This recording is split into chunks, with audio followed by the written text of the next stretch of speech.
Hello everyone. Welcome to the Brain Bloom where minds bloom with wisdom.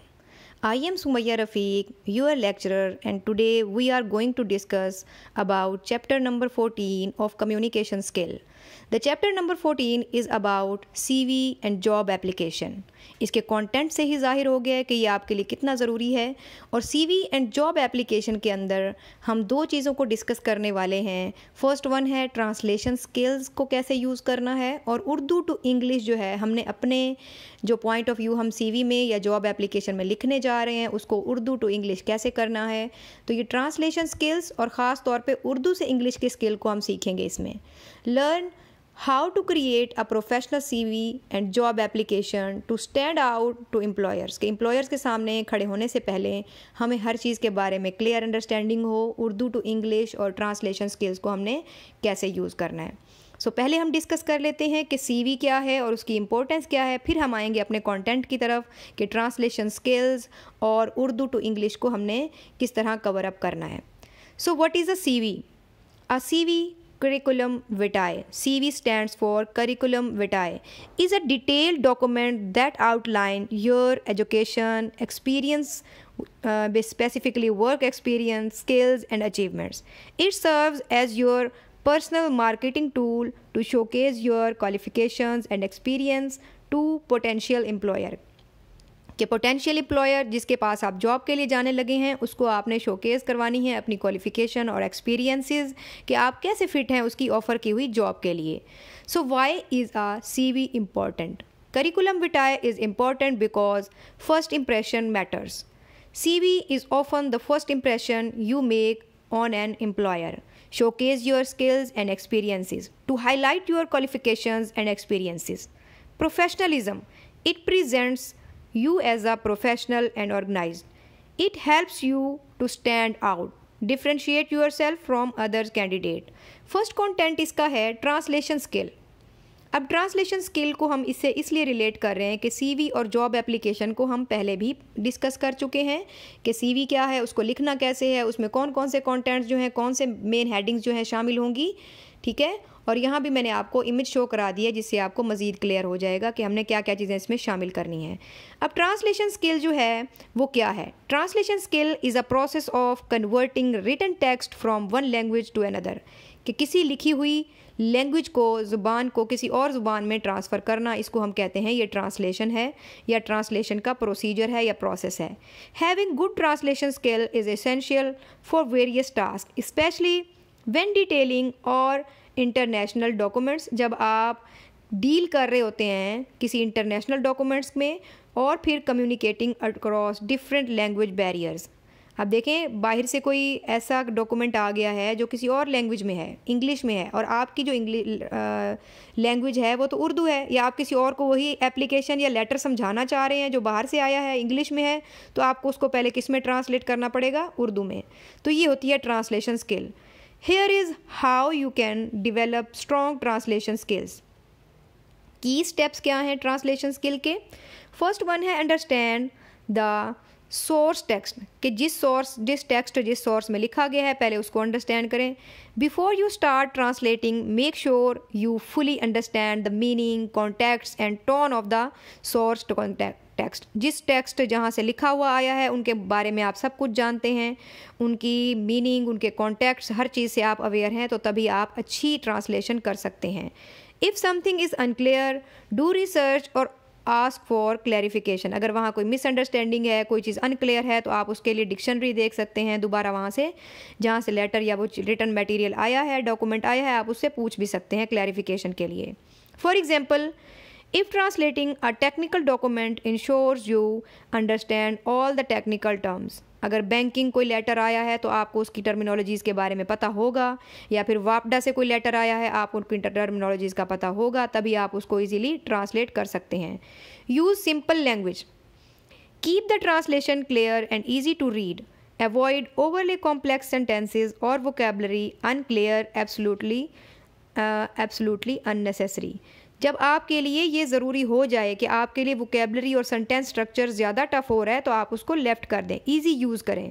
The goal is to convey the message accurately and effectively. बाज़ औक़ात आपने देखा होगा कि English की जब हम उर्दू में ट्रांसलेशन करते हैं, इंग्लिश में भी वो वर्ड इतना टफ नहीं होता जिसका हम उर्दू मीनिंग इतना टफ लिख लेते हैं, बाद में हमारे लिए समझना और दूसरों को समझाना भी मुश्किल हो जाता है। तो सिंपल लैंग्वेज का यूज़ करेंगे। If the original sentence is complex, अगर ओरिजिनल सेंटेंस जो है वो कॉम्प्लेक्स है, सिंप्लीफाई करें उसको it in the target language while maintaining it's meaning, कि उसका मतलब भी रह जाए, समझ भी आ जाए और हम आसान सा कोई लफ्ज़ भी इस्तेमाल कर लें। Third one is preserve the meaning. जो मीनिंग उस वर्ड के लेटेंट मीनिंग हैं, छुपे हुए मीनिंग हैं, उनको आपने प्रिजर्व करना है, सिक्योर करना है। The most important part of translation is converting the meaning of the original text, not just the word, के word to word copy paste नहीं करना, वर्ड को वर्ड में ही ट्रांसलेट नहीं करना, बल्कि मीनिंग, उसके मीनिंग लेके आने हैं। Make sure your translation is culturally appropriate and keeps the proposed meaning complete. For example, some idioms or phrases may not make sense in another language, so you will need to find an equivalent expression, कि उसके मुकाबले के जो भी अल्फाज हैं फिर आप वो यूज़ करते हैं। Proofreading. Always proofread your translation to check for errors, unnatural phrasing or awkward sentences. It helps to read your translation about to ensure it sounds natural in the target language. Use करेंगे translation tools को wisely. While translation tools like Google Translator या Google Translate can be helpful, they are not always accurate. लेकिन ज़रूरी नहीं है कि हर situation में वो accurate हो. Use them for reference, but make sure you refine the translation yourself to ensure accurately. Practice and learn. Translation is a skill that improves with practice. Regularly translating text from different fields के, जितनी भी fields हैं, business हैं, literature है या फिर कोई technical terms वाला कोई चीज़ें लिखी हुई डॉक्यूमेंट्स हैं, तो उनको ट्रांसलेट जितनी दफ़ा आप करेंगे, जितनी प्रैक्टिस करेंगे उतना ही बेहतर होगा। Will help you develop a strong command of both language. अब आपको अंडरस्टैंड हो गया होगा कि ट्रांसलेशन स्किल है क्या और हमने ट्रांसलेशन स्किल को किस तरह यूज़ करना है। अब हम इसके मेन कंटेंट की तरफ जा रहे हैं कि हमने ट्रांसलेशन स्किल तो सीख ली और कैसे करना है ये भी पता लग गया। अब हमने उर्दू टू इंग्लिश ट्रांसलेशन कैसे करनी है। उर्दू टू इंग्लिश ट्रांसलेशन हमारा सेकंड कंटेंट है, अब हम इसको डिस्कस कर लेते हैं। Urdu to English translation requires not only knowledge of both languages but also an understanding of cultural differences. सिर्फ लैंग्वेज को जानना ही ज़रूरी नहीं होता, बल्कि उर्दू और इंग्लिश के कल्चर का जो डिफरेंस है उसको भी आपने ज़रूरी जानना होता है। Idiomatic expressions and contexts. Here are how to improve your Urdu to English translation skills. यहाँ पे कुछ टिप्स दी हुई हैं कि हमने translating from Urdu to English skill को कैसे बेहतर करना है। फर्स्ट वन है कि आप अंडरस्टैंड करें कल्चरल कॉन्टेक्स्ट को। अब देखें कल्चरल कॉन्टेक्स्ट में दोनों कल्चर आएंगे, उर्दू वाला भी और इंग्लिश वाला भी।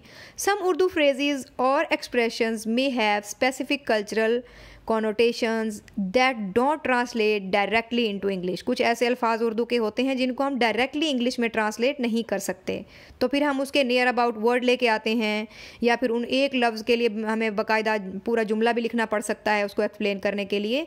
तो ये आपको आना चाहिए, जिससे आपको कैसे आएगा कि आप अगर कल्चरल कॉन्टेक्स्ट को जानते हैं। In such cases it's important to adopt the meaning to match English cultural norms while retaining the original intent, के ओरिजिनल जो मीनिंग है वो भी बरकरार रह जाए और हम उसको यूज़ भी कर लें।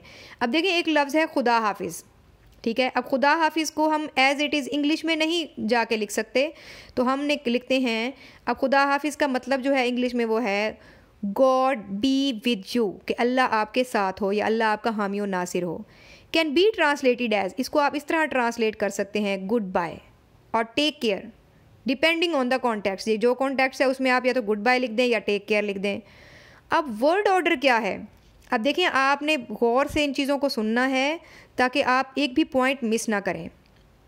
वर्ड ऑर्डर क्या है, जैसे आप कोई सेंटेंस बनाते हैं इंग्लिश में और आप उसमें SVO की जो है सेंटेंस स्ट्रक्चर को यूज़ करते हैं कि सब्जेक्ट होगा, फिर वर्ब होगा, फिर ऑब्जेक्ट होगा, तो फिर हमारा सेंटेंस जो है वो प्रॉपर होगा। Urdu and English have different sentence structure. Urdu में हम देखें, Urdu often uses SOV। Urdu में हम पहले सब्जेक्ट को लिखते हैं, फिर हम ऑब्जेक्ट को लिखते हैं और फिर हम काम को लिखते हैं, ठीक है। वर्ब को बाद में हम यूज़ करते हैं। ये स्ट्रक्चर होता है बेसिकली उर्दू का। जबकि इंग्लिश में आपने देखा होगा हम SVO यूज़ करते हैं। सब्जेक्ट पहले आता है, फिर दरमियान में वर्ब आता है और फिर उसका जो है ऑब्जेक्ट आता है। इसकी हम एक एग्जांपल देख लेते हैं। मैं किताब पढ़ रहा हूँ। अब देखें, मैं सब्जेक्ट है, पढ़ रहा हूँ वर्ब है, और मैं किताब पढ़ रहा हूँ।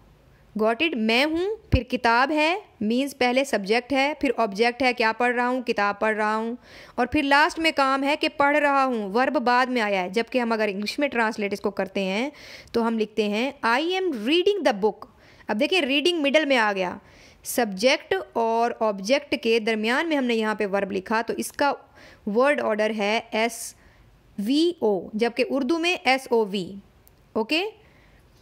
अगर देखें हम इसको अगर इंग्लिश में ऐसे ही करें, मैं आई बुक, किताब को लिखेंगे हम बुक, आई बुक, पढ़ रहा हूँ रीडिंग, आई बुक रीडिंग, तो ये सेंटेंस स्ट्रक्चर बिल्कुल ठीक नहीं है। तो हमने दोनों का वर्ड ऑर्डर ध्यान में रखना है ट्रांसलेशन के दौरान। Tenses and verb form. अब टेंसेज को आपने कैसे माइंड में लेके आना है। Urdu tenses can sometimes differ from English tenses. Pay attention to verb, कि वर्ब पे आपने कैसे करनी है, कंजंक्शन है या बोथ लैंग्वेजेस के अंदर इंश्योर करेंगे एक्यूरेट टेंस का यूज़ हो रहा हो। अब देखिए, वो कल आएगा, he will come tomorrow. Ensure the future tense is used correctly in English, कि इंग्लिश में भी आप फ्यूचर के बारे में ही बात कर रहे हो, तो ये टेंस और वर्ब का दोनों सूरतों में हमने ध्यान रखना है। Idiom and phrase verb. Idiom और फ्रेज वर्ब जो होते हैं, जाहिर सी बात है इंग्लिश में मुख्तलिफ होंगे, उर्दू में मुख्तलिफ होंगे। सम उर्दू ईडियम्स और expressions may not have direct equivalent in English, so you may need to rephrase them. अगर आपको उसको रिफ्रेज करेंगे हम इंग्लिश की सूरत में, एज इट इज़ हमें इंग्लिश में वर्ड नहीं मिलने वाले। अगर कुछ भी हो सकता है, एग्जाम्पल है उर्दू में, अगर कुछ भी हो सकता है, एनीथिंग इज़ पॉसिबल, तो ये उसकी इंग्लिश है।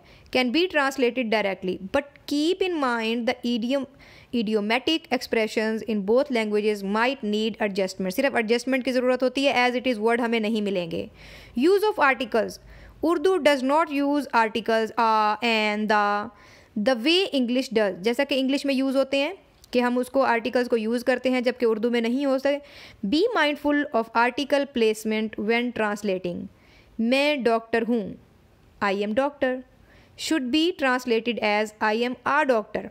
अब देखें, आई एम डॉक्टर, मैं डॉक्टर हूँ, लेकिन और आ डॉक्टर लिखना पड़ेगा क्योंकि हमने यहाँ पे आर्टिकल का यूज़ करना है। जबकि उर्दू में देखें नहीं आया कि मैं एक डॉक्टर हूँ, वहाँ लिखा गया कि मैं डॉक्टर हूँ। The next one is punctuation and capitalization. ये बहुत ज़रूरी होता है ताकि आप वही मीनिंग पहुँचा सकें अपने रीडर को जो आप लिखना चाह रहे हैं। इंग्लिश में देखें, English uses punctuation marks more rigorously, so make sure your translated text follows the correct punctuation rules such as using commas, periods, full stop को कहते हैं, question mark and capitalization proper noun। अब हम इसकी थोड़ी practical जो है exercise कर लेते हैं। उर्दू से इंग्लिश की तरफ आपकी स्क्रीन पे शो हो रहे होंगे कुछ उर्दू में सेंटेंसेस हैं, फिर उनकी ट्रांसलेशन की गई है, और एक साइड पे एक और भी इमेज लगाई गई है उर्दू टू इंग्लिश ट्रांसलेशन की, उसको भी आप जूम करके देख लेंगे। उर्दू में है, ये एक खूबसूरत दिन है, it is a beautiful day, वो कल आया था, ही कम येस्टरडे। अब टिप्स हैं कुछ ट्रांसलेशन स्किल्स की कि आपने रेगुलरली रीड करना है बोथ लैंग्वेजेस को ताकि आप इजीली ट्रांसलेट कर सकें। This will help you to get used to sentence structure and vocabulary. Translate different types of content. Try translating short stories, articles और dialogue to practise different styles. Use करें dictionaries का और थेजर्स का। When in doubt, जब आप doubt हो, कोई लफ्ज़ आपको समझना आ रहा हो, तो डिक्शनरी का यूज़ आप कर सकते हैं। Refer to the dictionary for the most accurate translation. So conclusion of the whole discussion is that a well-crafted CV and job application are essential in today's job market. By focusing on your strength, Tailoring your documents to the job and avoiding common mistakes, you can increase your chance to landing in an interview and securing the position. By focusing on these skills and practicing consistently, you will improve your ability to translate Urdu text to English accurately and naturally. अब इसका relation जो है CV और resume से इसलिए था या job application से इसलिए था कि बाज़ औक़ात आप उर्दू में आपके पास क्लियर आइडियाज़ होते हैं बताने के लिए कि आप क्या बताना चाह रहे हैं अपने एम्प्लॉयर को या क्या डिस्कस करना चाह रहे हैं अपनी सीवी में, लेकिन आपको उसकी प्रॉपर इंग्लिश नहीं आ रही होती। तो ये वो टिप्स हैं जो आपको हेल्प करेंगे उर्दू से इंग्लिश में ट्रांसलेट करने के लिए, क्योंकि सीवी इंग्लिश में ही लिखी जाती है, उर्दू में नहीं लिखी जाती। तो आपने ज़रूर इस चीज़ को प्रैक्टिस करना है। इंशाल्लाह आपको एक लिंक भी प्रोवाइड करूँगी जिसमें सीवी का फॉर्मेट होगा, आप उसमें अपनी सीवी जो है वो बना सकते हैं for future purpose to get और secure the job in an organisation. और वो जो है उसके विजुअल भी इस तरह के अच्छे होंगे ताकि आप अच्छी सीवी बनाना सीख सकें। So stay tuned for the more exciting content from this channel Brain Bloom where minds bloom with wisdom. Good bye.